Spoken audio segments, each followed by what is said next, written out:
Sir जैसे जैसे लोग सक्सेस पाते हैं वैसे वैसे उनका बिहेवियर चेंज हो जाता है, तो आपका क्या कहना है इस पे? पिनाकी, इट्स नॉट ट्रू कि भाई सबका ऐसा हो जाता है। और मैं उन लोगों को सक्सेसफुल नहीं समझता, परंतु व्यवहार हमेशा, कहते हैं नमंती फलिनोह वृक्षा, जो फल वाले वृक्ष है ना वो तो झुक जाते हैं। एक बहुत प्यारी सी कहानी या सीख के द्वारा अपनी बात को बताना चाहूँगा, समझाना चाहूँगा, हमारे दर्शकों को बहुत आसानी से वो बात समझ आएगी। एक बहुत बड़े संत एक ज्ञान की बात अपने पीपल्स को, अपने शिष्यों को बता रहे थे। उन्होंने एक व्यक्ति से पूछा कि अगर आपके सामने एक बहुत सुंदर सी लड़की आ जाए तो आप उसको कब तक देखोगे? उसने कहा कि जब तक वो मेरी आंखों से ओझल ना हो जाए तब तक मैं देखूंगा। तो उन्होंने फिर पूछा कि उसको आप कब तक याद रखोगे? उस आदमी ने कहा, जब तक उससे सुंदर लड़की मेरे सामने नहीं आ जाती तब तक मैं उसको याद रखूंगा।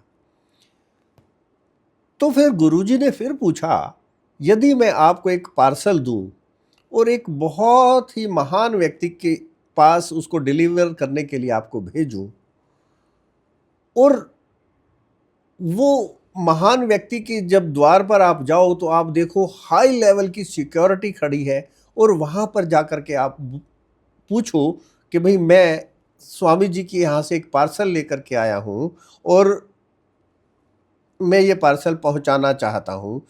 ये बात सुन कर के वो अति महत्वपूर्ण व्यक्ति आपके पास आए, पार्सल आपसे ले, आपको अपने पास अपने घर के अंदर ले जाए, आपको अपने साथ बिठा करके भोजन कराए और बाद में आपको गेट तक छोड़ करके जाए, तो आप उसको कब तक याद रखेंगे?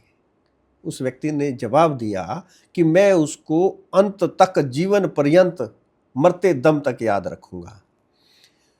तो व्यवहार हमारा कैसा होना चाहिए, और हम बड़े आदमी जो लोग हैं उनके भी व्यवहार कैसे होते हैं, वो हम जीवन भर याद रख सकते हैं। और अधिकांश, अगर देखा जाए, ज़्यादातर लोगों के व्यवहार अच्छे ही होते हैं, परंतु हम अपनी ईर्ष्या, अपनी मिजरेबल या अपनी किसी मन घड़ंत कहानियों के कारण उनको ऐसा समझते हैं कि उनका व्यवहार अच्छा नहीं है, जबकि उनके पास ये सोचने का समय ही नहीं है कि मैं किसी का अपमान करूं। क्योंकि कोई भी बड़ा, कोई भी सक्सेसफुल आदमी बिना अच्छे व्यवहार, बिना अच्छी चीज़ों को अडॉप्ट किए हुए, बिना अच्छे मेहनत के, बिना किसी भी ऐसी चीज़ के ऊपर पहुंच ही नहीं सकता। बिना कूलनेस के, बिना कामनेस के, बिना हैप्पीनेस के वो सक्सेसफुल हो ही नहीं सकता। तो दिस इज द मूल मंत्र कि यदि कोई भी आपका व्यवहार अच्छा है तो आप निश्चित रूप से हमेशा याद रखे जाएंगे, लोगों के दिलों में याद रखेंगे। आप उनको भूल जाएंगे पर वो आपको कभी नहीं भूलेंगे। बहुत बढ़िया sir. Thank you. Thank you sir हमारे चैनल में आने के लिए। तो दोस्तों, ये थी हमारी खास बातचीत नरेश बंसल जी के साथ, जिन्होंने हमें सिखाया कि कैसे खुशी और फाइनेंशियल सक्सेस के बीच में एक बैलेंस बनाया जा सकता है।